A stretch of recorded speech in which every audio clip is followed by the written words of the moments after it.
It was a Friday evening, and off duty after what seemed like the longest day of work I had ever witnessed. I decided to take a different route home because I wanted to stop at the convenience store near my apartment to grab some late-night snacks. The streets were still quite busy, but as soon as I veered quickly through the alley that I always avoided, that's when I realized how quiet it had become. I was walking down a narrow, dark alley when I felt a little spooked. There was no one around, and the street light above seemed to heighten my anxiety. And then, halfway down, I heard footsteps behind me. I swiveled around. No one. I kept walking, thinking that I was being paranoid.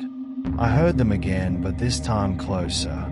I turned back, and that is when I saw him. He was a man in dark clothes, way some 20 feet from me. He wasn't walking. He was just standing there, watching me, and my heart started racing fast. I didn't want to freak out as I started running at the pace fast, hoping that he would not follow. And he did. His steps were steady, but not as if he was in any hurry. I clawed inside my bag for what felt like forever to find my phone, hardly even trying to keep from panicking, but my hands refused to cease trembling. I shoved my phone down into the depths of my bag, stuffing it so urgently that if I'd let go of it a second longer, it would have dropped from my hand.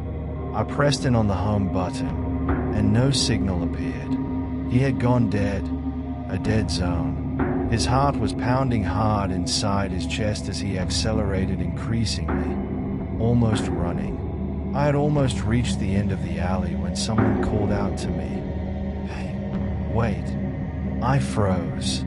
Once again, against my better judgment, I turned around and there he was, close now, just a few feet away. His face was half shadowed, but his eyes shone with something I could not quite place.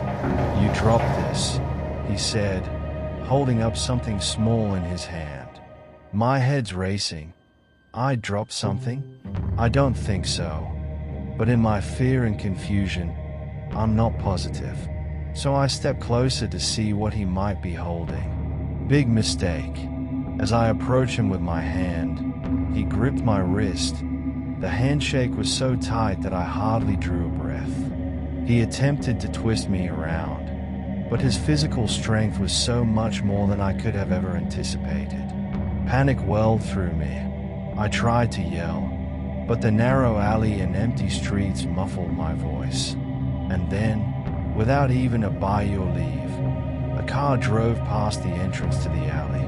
The lights of the car flashed over us for a moment. In that split second, I got a look at his face, cold, emotionless.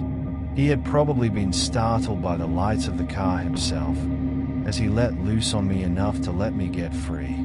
I ran as fast as my legs could carry me without even looking back and my heart thudding in my ears. It was only when I'd finally got to the brightly lit lobby of my apartment building that I was able to catch my breath enough to pant and shake. This neither happened that night nor the next morning, which happened to mark the formal complaint with the police. They took my statement, but apart from the lack of concrete evidence, not much was they could do. Days became weeks, and I hadn't seen him. But every time I walk down that alley now, I remember his eyes and how close I came not to making it out.